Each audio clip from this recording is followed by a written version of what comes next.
Fala pessoal, sejam todos muito bem-vindos ao canal Trade de Valor. Eu me chamo Felipe Dabu e no vídeo de hoje, seguindo a promessa aí que eu fiz para vocês que todo dia a gente iria abordar um ativo diferente aqui no canal, a gente vai falar sobre as ações da EDP Energias do Brasil, mais conhecida aí como MBR3.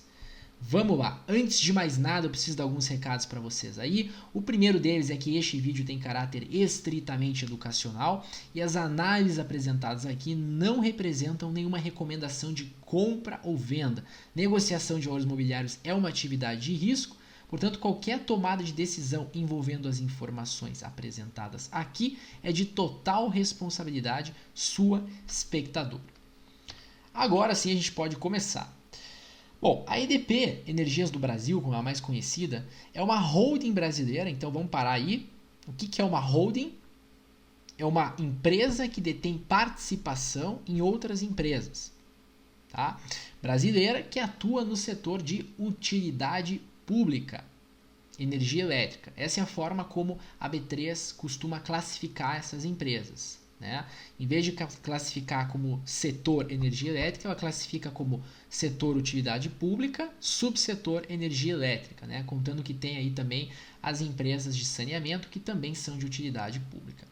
Bom, a MBR3 ela detém ativos de geração, transmissão, distribuição e comercialização em 11 estados brasileiros, pessoal. Isso é muito importante a gente entender, né? A maioria das ações que a gente tem aí na Bolsa de Valores atuam em uma ou duas modalidades aí, né? Uma ou duas atividades dentro da cadeia.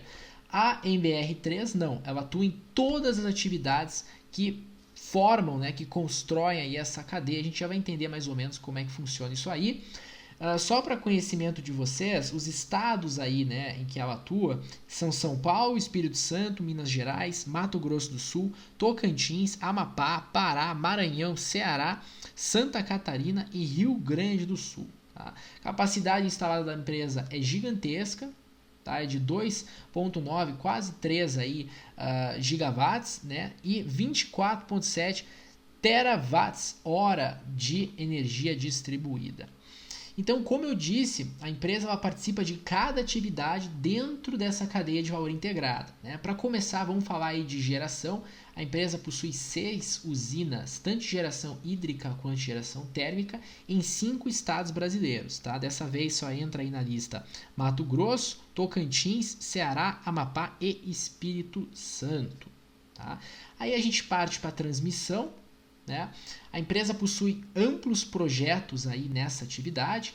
Os projetos dela totalizam 1.441 quilômetros de linhas de transmissão, sendo que somente 113 quilômetros estão em operação no momento atual. Tá? 1.328 quilômetros ainda estão em construção. Aí ela atua também no processo de distribuição em 3 estados apenas, São Paulo e uma parte do estado de São Paulo só, mais ali no Vale da Paraíba, interior de São Paulo mesmo. Espírito Santo ela distribui, se não me engano, para 90% do estado, então ela atende aí quase todos os consumidores do estado, e Santa Catarina, sendo que ela atende Santa Catarina por meio de uma participação que ela tem na Celesc, que é um ativo integrado, e ela passa também a comercializar aí para o consumidor final, tá? Então é bem interessante as atividades aí dessa empresa. Vamos lá, composição acionária. Tentar entender como é que estão dispostas as ações aí da MBR3. Mais de 50% das ações estão na mão do controlador, né? Isto é óbvio, a gente vai entender qual que é esse controlador mais para frente.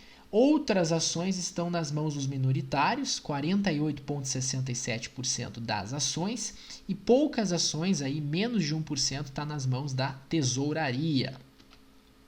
Então, o controlador. Bom, pessoal, quando a gente ouve MBR3, a gente pensa em Energias do Brasil. A gente esquece daquele prefixo que tem na frente do nome da empresa. Esse prefixo faz referência ao grupo EDP. Tá?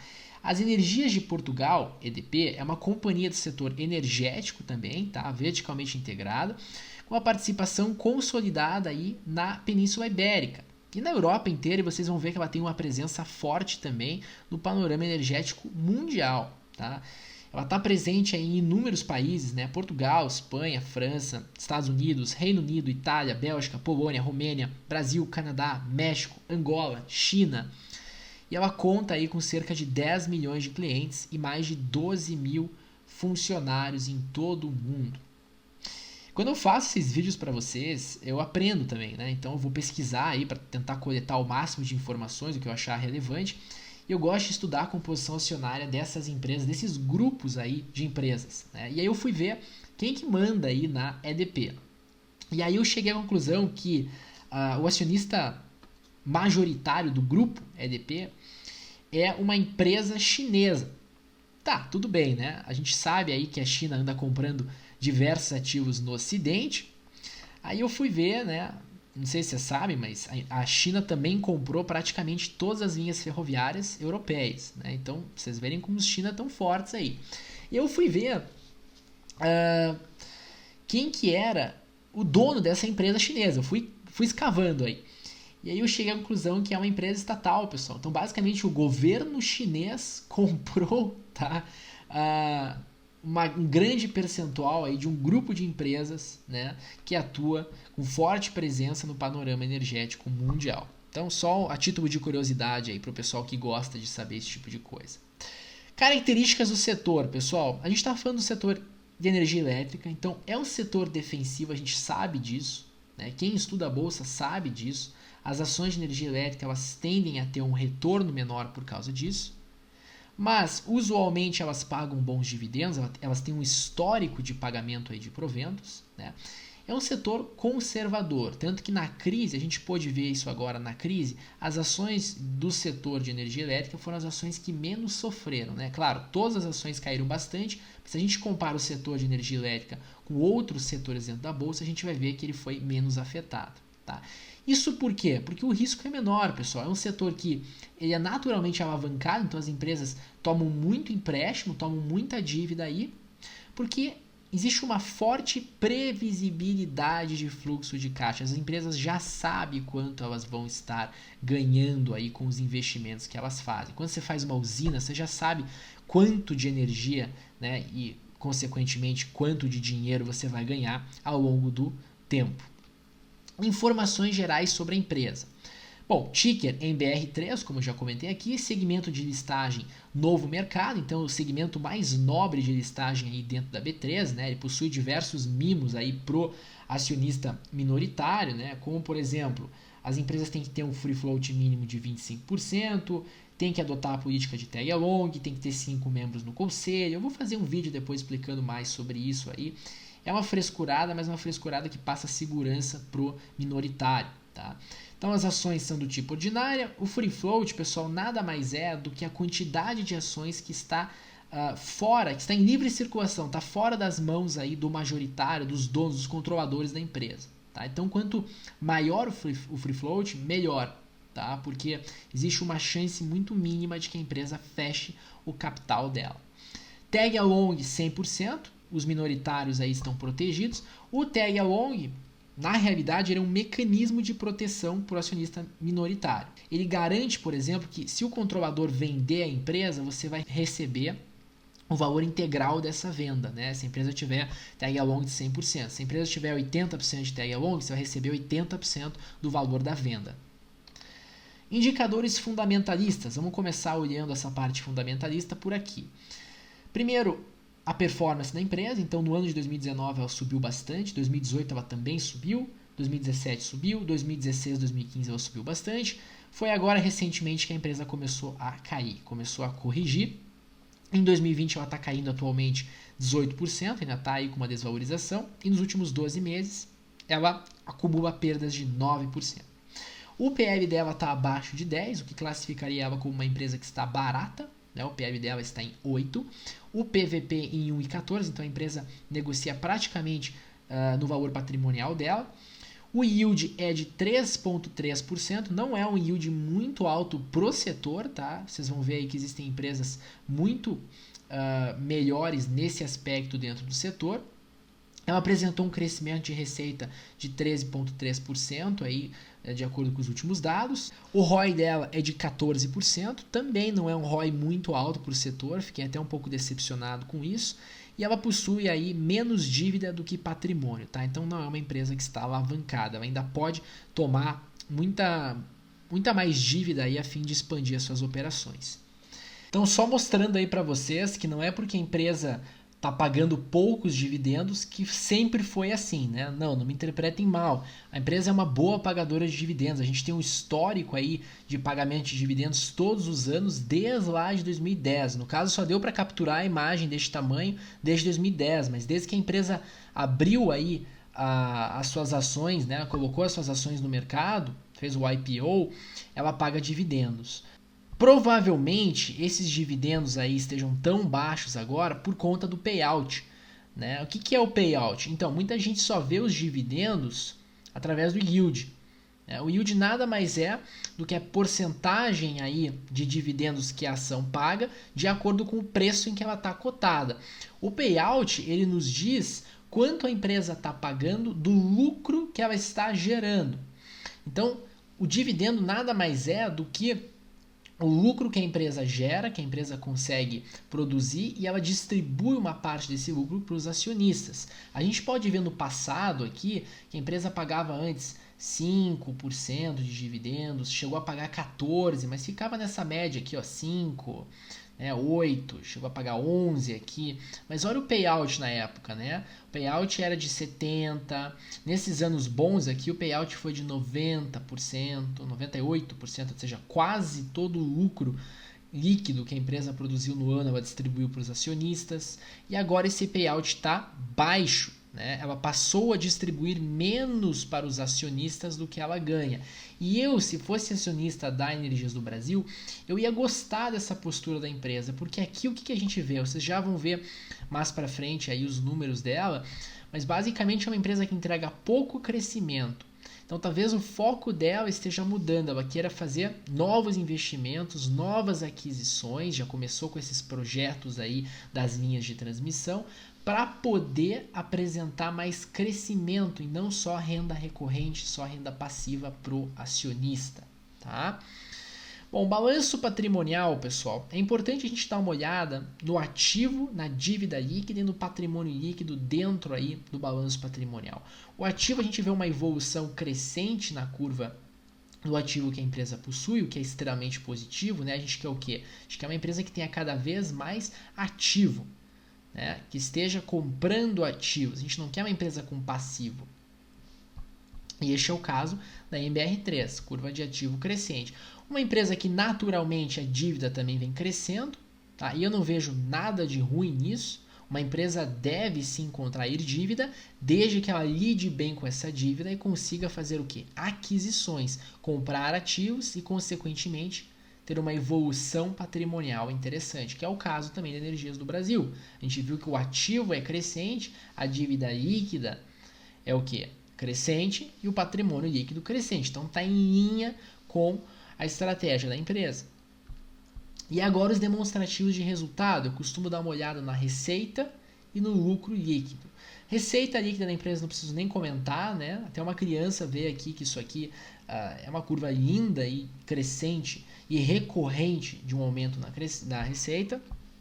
E o lucro líquido já não é tão bonito assim. Tá? Calma, não me entendam mal, pessoal. A empresa não deu um trimestre com prejuízo sequer, mas não é aquela curva bonita de lucro que algumas empresas aí dentro do setor possuem. A empresa dá lucro todo trimestre, mas esse lucro, então ele é recorrente, mas ele não é crescente. Tá? E aí começa a complicar. Vamos entrar na parte que eu mais gosto, né? Na análise técnica e no histórico de valorização aí da empresa. Isso diz muito sobre uma empresa, vocês já vão entender. Você que é investidor e tem preconceito contra a análise técnica, tira essa ideia idiota da tua cabeça, começa a entender a análise técnica que ela realmente representa aí em prazos maiores. Tá? Eu concordo com você que ficar olhando para prazo menor, né, 60 minutos, 15 minutos, até mesmo diário, a análise técnica ela tem bastante falhas, mas quando tu olha, por exemplo, em prazos grandes, você vai ver que ela funciona perfeitamente. E aí então Energias do Brasil, vamos começar olhando o gráfico anual dela, onde cada barra dessa aqui representa o período de um ano. A gente tem as ações sendo negociadas em bolsa desde 2005, então são mais de 15 anos aqui consolidados, né, em que a empresa, por enquanto, quem pegou no IPO, está com uma valorização de 523%. Quanto que isso dá por ano? Vamos fazer essa média, 523% divididos por 15 anos. Dá uma valorização média aí de 34% por ano. Claro que existem os drawdowns, né, pessoal?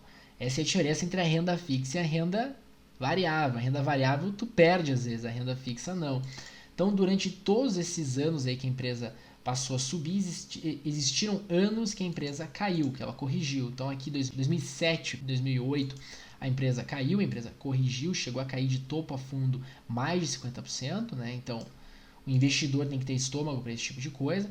Em 2013, 2014, ela também corrigiu, ela chegou a cair aí 38% de topo a fundo. E agora ela está fazendo uma correção, ela chegou a cair aí 39% no fundo da crise, agora já recuperou bastante, né? Está caindo 18% dentro do ano. Pessoal, é um gráfico interessante, né? Dos 15 anos aí, das 15 barras que a gente tem 5 barras no prejuízo, 5 barras negativas, o resto é crescente. É uma excelente tendência de alta, a gente já consegue ver isso no gráfico anual. No gráfico mensal isso se torna mais claro ainda, né? Tendência de alta, topos e fundos ascendentes, todas as médias móveis apontadas para cima. Só a fim de curiosidade, o pessoal sempre me pergunta, eu utilizo 3 médias móveis, tá? Todas exponenciais. A média de 9 períodos, que é a média de curta duração, a média móvel de 34 períodos, que é a média móvel de duração intermediária, e utilizo a média móvel, que é a mãe de todas aí, de 80 períodos de longa duração. Repare o seguinte, meus amigos, isso não é só na Energias do Brasil, mas sim em qualquer empresa de qualidade, qualquer ativo bom, empresa consolidada que esteja dentro de uma tendência de alta no longuíssimo prazo. Toda vez que a empresa encosta na média móvel de 80 períodos, ela dá os melhores pontos de compra para o investidor paciente, para o investidor que quer adquirir a maior quantidade de ações daquela determinada empresa.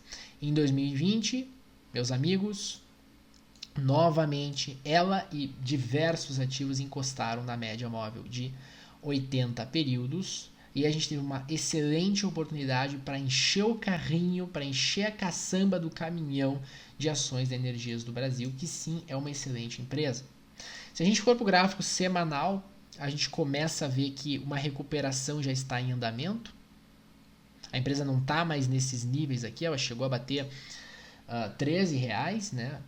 Só a fim de curiosidade, ela estava cotada em 23 antes da crise chegar. Tá? Então foi uma desvalorização bem grande. Já está fazendo o que a gente chama de pivô de alta aqui. Repare que este candle da semana passada é sugestivo, né? Ele vem testar um topo anterior aqui. Topo este que, se for rompido, vai começar um zigue-zague ascendente e provavelmente já vem presa dentro de uma tendência de alta novamente no gráfico semanal. Então a oportunidade para o trader comprar esta empresa foi aqui, né? No caso, não foi acionada ainda a operação, né? A gente sempre tenta a operação na superação da máxima do candle que produz esse tipo de movimento aqui, que é a quebra de padrão, né? A média móvel começa a apontar para cima, topo anterior rompido. Enfim, não vou entrar nesse assunto aqui porque tem os vídeos aí semanais que eu faço comentando sobre os ativos. Mas só para vocês entenderem que graficamente o papel também é muito bonito, tá? Muito bonito. Vamos voltar para a apresentação que eu tenho mais algumas coisas para compartilhar com vocês. Conclusão, tá, pessoal? Agora eu vou, como diz a minha geração, mandar a real aí para os amigos, tá? Apesar da Energias do Brasil ser uma ótima empresa, acho que ficou claro isso, né? A gente tem todos os números bons, a gente tem uma empresa consolidada, com um controlador que tem experiência aí dentro do setor de atuação. Existem outras oportunidades cuja rentabilidade tende a ser muito maior no mesmo setor. Eu sempre costumo falar para o pessoal aí que me acompanha que o maior ativo que a gente tem, o ativo mais importante, o ativo mais valioso que a gente tem é o tempo, né? Todo mundo quer ter a maior rentabilidade no menor espaço de tempo. Existem outros ativos, na minha visão, que podem proporcionar essa rentabilidade maior, ativos de qualidade superior também, em um espaço de tempo menor. Vou dar alguns exemplos para vocês, tá? Vamos voltar para o gráfico. A gente conversou que em BR3 nos últimos 15 anos deu o quê? 523% de valorização. Tá? Deixa eu pegar uma empresa que eu gosto, inclusive tem um vídeo sobre ela aqui no meu canal, a Equatorial. E a gente pode ver o quê? Que em um período menor de tempo, tá? A empresa abriu capital em 2008 na crise. Vamos pegar aqui, ó, não vamos pegar o fundo de 2008 porque é sacanagem. Vamos pegar aqui o valor de abertura do IPO. Ó. No IPO, nos últimos 10 anos, quem segurou Equatorial, o acionista de Equatorial, está carregando um lucro de 1.343%. Vamos fazer a conta? 1.343% divididos por quantos anos? Por 12 anos. Dá um retorno médio por ano de quase 112%, pessoal. 112% divididos por 34 é um retorno 3 vezes maior por ano do que a MBR3. Claro que retorno passado não é garantia de retorno futuro, né, pessoal? Acho que todo mundo sabe disso. Mas uma empresa que nem a Equatorial, da qualidade da Equatorial, e continua fazendo aquisições e investimentos aí a fim de expandir cada vez mais as suas operações, entregar cada vez mais valor para o acionista, se acompanhada da maneira certa, tende sim a produzir os mesmos resultados que ela vem produzindo no passado. Outra coisa, repare outra coisa, Equatorial é uma empresa que também possui drawdowns muito menores, tá? Ela só tem dentro de todo esse período 3 barras vermelhas, né? 3 barras negativas aí, tá? 1, 2 e 3, então 2008, 2010 e agora 2020 ela está ainda com uma performance negativa de 13%. Mas ao longo do tempo, a empresa, ano após ano, deu retornos extraordinários para o acionista. Tá? Só para vocês entenderem isso. E se a gente olha os fundamentos de Equatorial, deixa eu entrar aqui rapidinho no mesmo site que eu coletei os dados de Energias do Brasil. Vocês vão ver que a empresa tem um ROI, uma rentabilidade sobre o patrimônio líquido muito maior. Esta é uma empresa dentro do setor de energia elétrica. Existem outras empresas também que a gente pode investir. Olha, por exemplo, Transmissão Paulista. Olha a rentabilidade desde 2005 que Transmissão Paulista entregou. 1.700% para o acionista que segurou as ações, que foi paciente. 1.700% divididos por 15, também é uma rentabilidade muito parecida com a de Equatorial, 113%. Houveram drawdowns, houveram perdas aqui no meio do caminho? Sim. O patrimônio do cara que estava posicionado aqui chegou a recuar 58%. E aí, paciência. Mas é uma empresa também muito mais interessante do que Energias do Brasil. E quando a gente olha o ROI dela, ela possui o mesmo ROI que Energias do Brasil. Então, assim, meus amigos, gosto de Energias do Brasil? Gosto. Acredito ser uma excelente empresa. Vai continuar subindo? Muito provavelmente, se continuar fazendo o trabalho que está fazendo, vai continuar subindo. Mas no momento, acredito eu que existem outras oportunidades melhores. Bom, espero que você tenha gostado desse vídeo. Eu peço aí, por gentileza, que você deixe um like neste vídeo, com uma forma de retribuição, que você deixe o seu comentário. Comenta aí se você tem ações da Energias do Brasil, se você pretende comprar essas ações. E comenta também os ativos que você deseja que eu realize aí também, que eu faça uma análise completa, assim como eu fiz com Energias do Brasil neste vídeo. Um forte abraço para todos.